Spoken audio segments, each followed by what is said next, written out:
wartalakeen ya akhay talakeen tala inaad keentida laga rabaa ninka xafiiskuu joogaa aan ku dhahay hadda wuu fadhiyaa aniga banaanka ayaan joogaa balakoonka ayaan kaala soo hadlayaa halo ها فرماجو وفي عنها ما شاء الله الحمد لله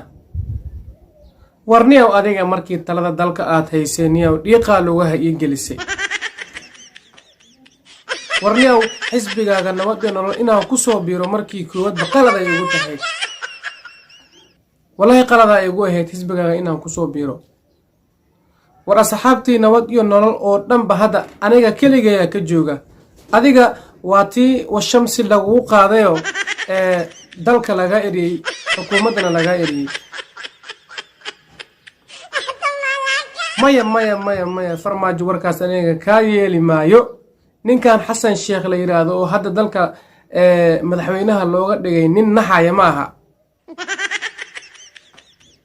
محان لها أنيغا هذا محان لها أنيغا وايغا تكتيه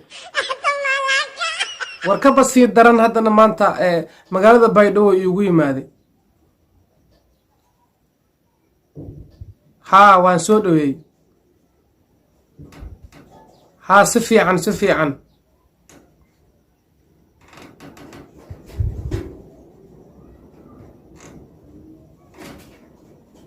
taas ma dhacayso yaa akhay taas ma dhacayso madaxweyne ninkani nin baryo qaadanaya ma aha yaa akhay warniyo adeeg xisbigaaga waan ku khasaareynay xisbiga UPD Xasan Sheekh Maxamuud hogaanka u hayay inaan ku soo biiray ahayd markii koowaadba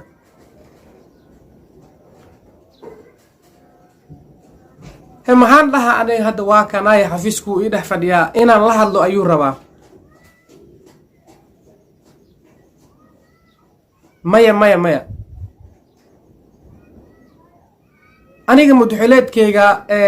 hal sano iyo bara ka harsan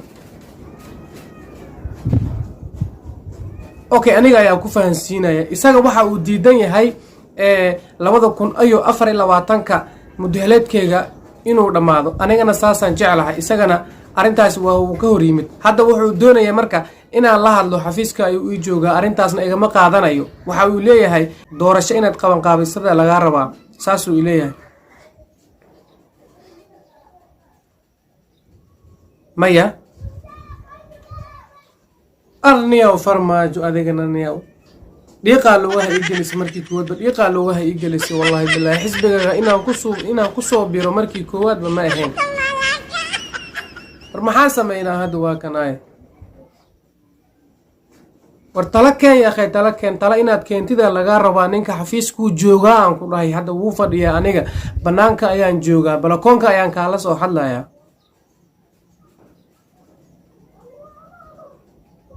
markii horeba anaga